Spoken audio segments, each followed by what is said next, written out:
ministries, departments, and agencies, as well as business and health affairs that shape our worldview. Now, the program also encapsulates personalities and institutions that make decisions that affect the lives of the people, one way or the other.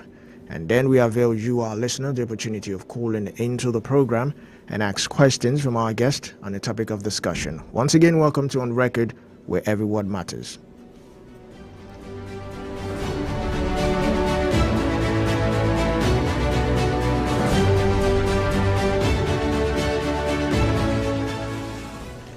Nigeria, arguably Africa's largest economy, has long been dependent on oil exports, accounting for over 70% of government revenue. However, this reliance has exposed the country to volatile global oil prices, hindering economic growth and development.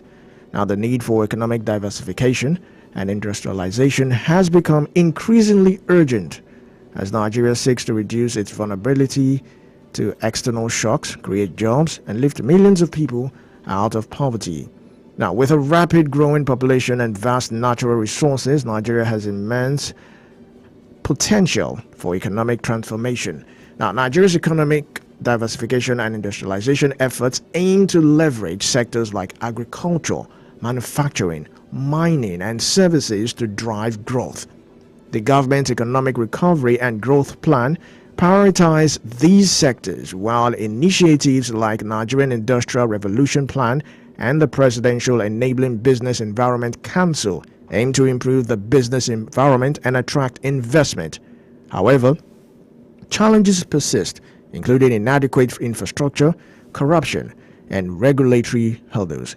Now, in today's discussion, we will examine Nigeria's progress, obstacles, and opportunities for economic diversification and industrialization, exploring strategies to unlock the country's full potential. While we go on a break, we will open the phone lines. That's 0700 1021 1021, 0700 1021 1021. You can also send WhatsApp messages to 0907 224 5018, 0907 224 5018. We are live on YouTube and on X, formerly known as Twitter, at High Impact 102.1 FM, and you can also watch us live on High Impact TV on Nikonsat 42 degree east. We'll take a breather here now and return to begin the conversation. Please stay tuned. On record. Every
Myopic, myopic, myopic.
Welcome back to On Record, where every word matters on High Impact 102.1 FM. We are live on YouTube and on X, formerly known as Twitter, at High Impact 102.1 FM. And you can also watch us live on High Impact TV on Iconsat 42 Degree East. Now, to join the conversation, you can call 0700 1021 1021, 0700 1021 1021, or you can send WhatsApp messages to 0907 224 5018, 0907 224 5018. The topic of discussion for today is economic diversification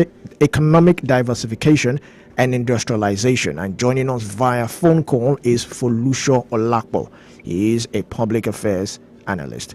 It's so refreshing to have you on the program. Good morning. Yes, good morning this morning, Olumide, and good morning, Nigerians.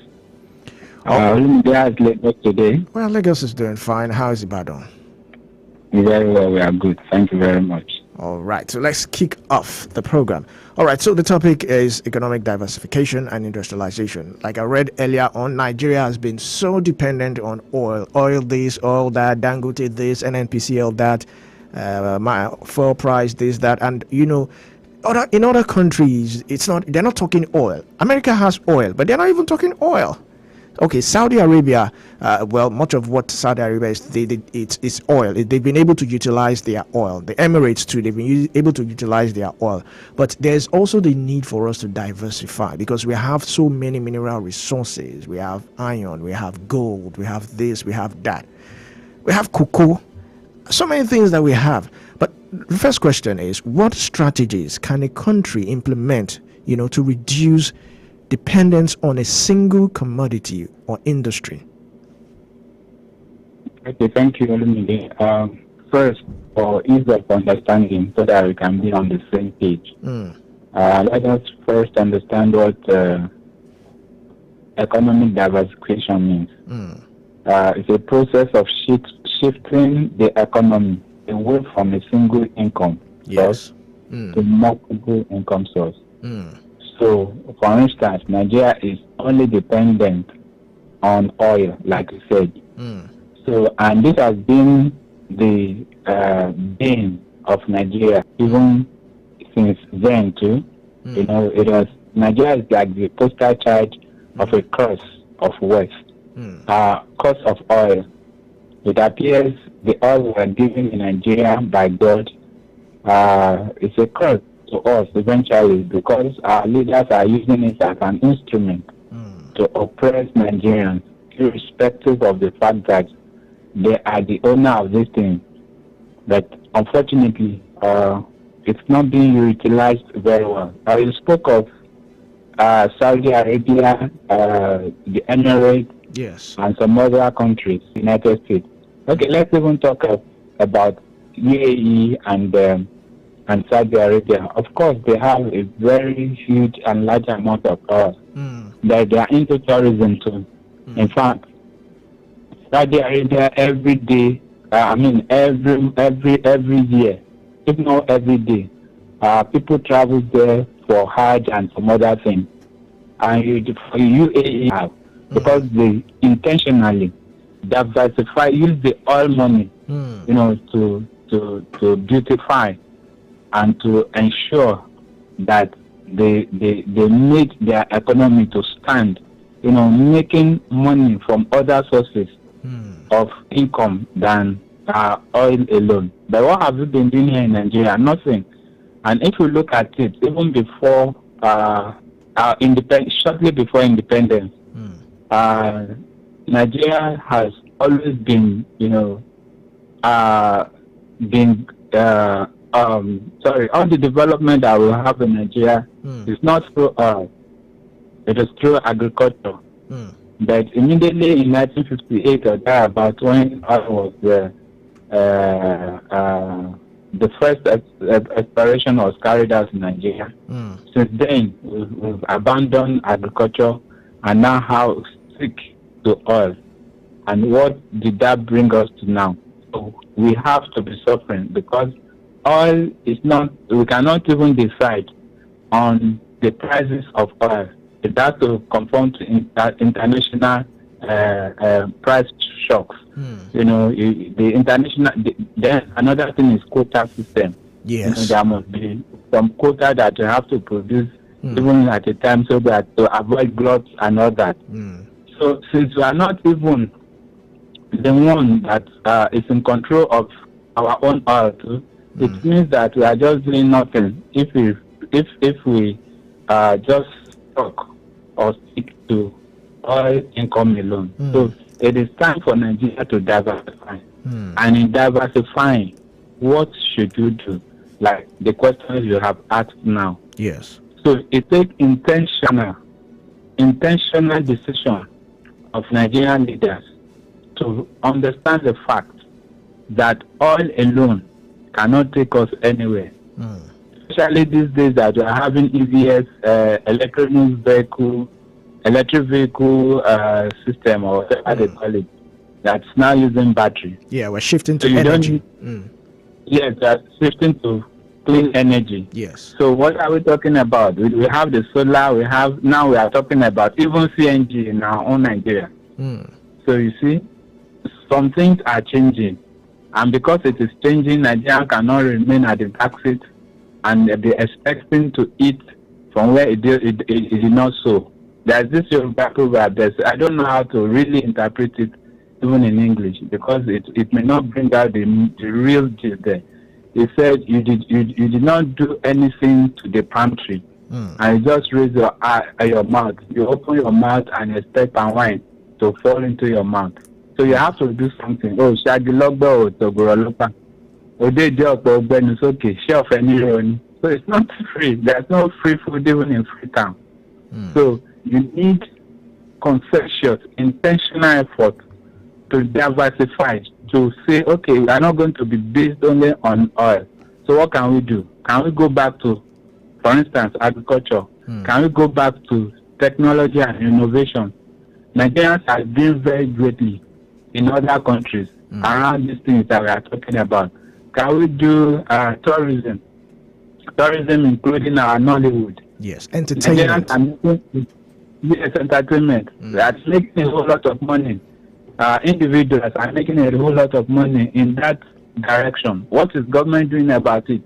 Even to bring a system, a conducive environment for this to thrive. When I was growing up, I only heard about two, Hollywood and Bollywood. Now, fortunately, we now have a whole lot of woods, including the Nigerian wood, Nollywood. So what is government doing about this to ensure that everyone that participated, that is a participant, that is a cast in these things should have to enjoy whatever they are sweat, they sweated for. So government has to be intentional in diversifying the country. At least first thing to do is to ensure that a conducive environment for everyone, anybody that is interested in and write novels. Many people in America or Western countries doesn't work. All they do is to write stories and give it to people that are going to act or that are going to sing it or they are going to. That's what they do, and they are making their millions. So if we can at least do what UAE has done, using our own money to ensure that we put our economy on a sound footing where everybody can achieve their purpose, their dreams, a country of dreams. We have a whole lot of youth. In fact, about around 40% or 60%, I don't remember now, of Nigerians are youth, maybe 60%. So what is the government doing to, enable human capital? Today, education is in the doldrum. Every day, ASU will strike. ASU part are giving another 2 weeks ultimatum and whatever. So what is government doing regarding human capital development? All right. If the youth are the majority of Nigerians, they have to intentionally ensure the youth captured in whatever they are doing. Okay, now let's look at some of the major challenges facing countries, especially Nigeria. What are the major challenges facing Nigeria, in an attempt to diversify its economy? What do you think? Do you think it has to do with our leaders, or it has to do with just corruption, or what exactly? What are the major challenges? I think the major challenge is the political will. The political will to negotiate or to do what is good for the economy. The past administration, the Buhari administration, set up the ministry, created the Ministry of Communication and Digital Economy. You remember? Yes. So what has happened to the digital economy? Today we have blue economy, marine and blue economy. Yes. We have, this is to, this is to ensure that we tap into the income in those places. But what are we doing? Intentionally doing to ensure that we can actually tap from it. It's not just the creation. We have to do some other things. We have to invest into it so that we can bring up. If you do not sow, you cannot reap. It's the law of nature. You have to sow before you can reap. And where you did not sow, you cannot reap. So we have to, like I said, intentionally, yes, invest in those things. Digital economy, good, very well, excellent. Blue marine and blue economy, good, excellent. But how do we now, project or put ourselves in a position to be able to tap from the incomes of these places? And for instance, we name something to corruption. Monies may be voted into those places, but the monies may not even do whatever they wanted to use it for, because they have been diversified to public pockets. So if that is the case, then Nigeria is going nowhere. So one, they did not have the political will. For instance, why is Mr. President or this current administration punishing Nigeria for the offense of their leaders? Because they kept on telling us that they subsidize, if not the subsidy, it was because of subsidy that the government doesn't have money to spend. The first question is, one, what happens to our 4 refineries? Nigeria had 4 refineries. None of them was working. None. So whose fault is that? Is it the fault of the ordinary Nigerian, or is it the fault of government that refused to do what they are supposed to do in making sure those refineries work? Because if there were to be refineries, there wouldn't be any need for subsidy in the first place. Now, secondly, they said if they did not increase PMS, that our PMS or petroleum will be found in neighboring countries. Then whose fault is that? Why is our border that porous? Is it the fault of the ordinary Nigerian? So you see, it is the fault. It's the fault of our leaders, and they are now punishing Nigeria for what they have done wrong. So if we need to diversify, we need to have the political will. When Mr. President was, took over reign of government in 2023, our dear Femi Falana,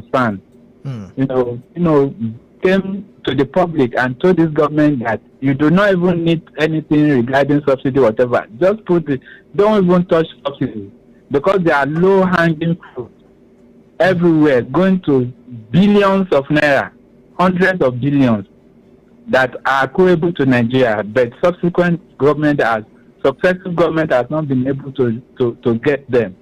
And he said it will represent Nigeria free. It will help them to collect those monies. The monies are there in the hand of for instance, OICs, IOCs. All right. International oil companies. Yes. So it's Nigerian income, and they are keeping it. Why are they keeping it? Nigeria should get it from them. Even Mr. Falana even said, okay, assuming you are going to say, okay, for instance, we are having about $10 billion Nigerian money with you. Take 4 million, give the rest of 6 billion to us. take 4 billion, give us, we have money to play with. They did not even touch. They were not even thinking about that. The only thing they are thinking is that subsidy is removed. Then, to that extent, the prices of petrol have to go up. So until and unless Nigeria has leaders that have the political will to move the country, even from the precipice it found itself now, and put it in a very solid ground, that has the political will to diversify. And when I talk about diversification, I talked about agriculture, I talked about tourism, I talked about innovation and technology. Even the agriculture, it's not you beans and a whole lot. Why don't you do a value addition to it so that you have more money, coming in than just exporting raw materials? All right. That they will just go and do something on and sell them back to us and at a bigger money. All right, you know what? Let's quickly go on a short break. When we come back, then we'll now go deeper into some of these sectors where Nigeria can actually diversify. But let's quickly go on a short break, and we'll be right back. Not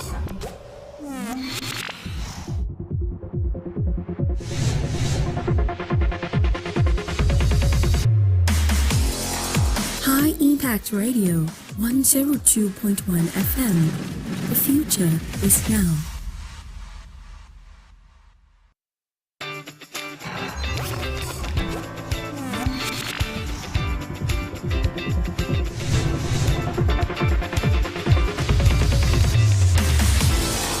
High Impact Radio 102.1 FM. The future is now.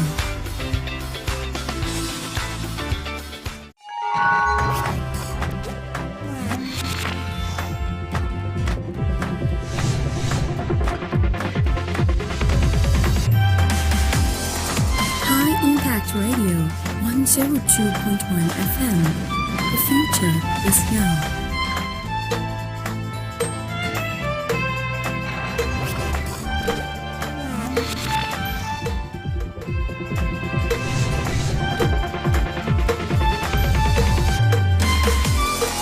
High Impact Radio 102.1 FM. The future is now. Welcome back to On Record, where every word matters, on High Impact 102.1 FM. We are live on YouTube and on X at High Impact 102.1 FM. You can also watch us live on Nikonsat 42 degree East. To join the conversation, you can call 0700 1021 1021, 0700 1021 1021, or you can send WhatsApp messages to 0907 224 5018, 0907 224 5018. We're still discussing economic diversification and industrialization with Folusho Olakpo.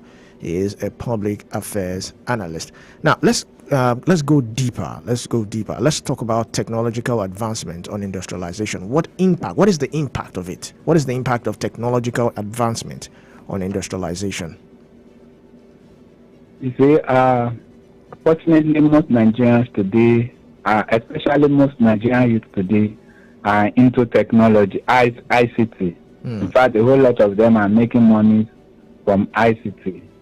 And because the youth are more than even the older Nigerians, this is the first point of contact any serious government should have gone to ensure that we tap a whole lot of money, even from a whole lot of income from technology and innovation.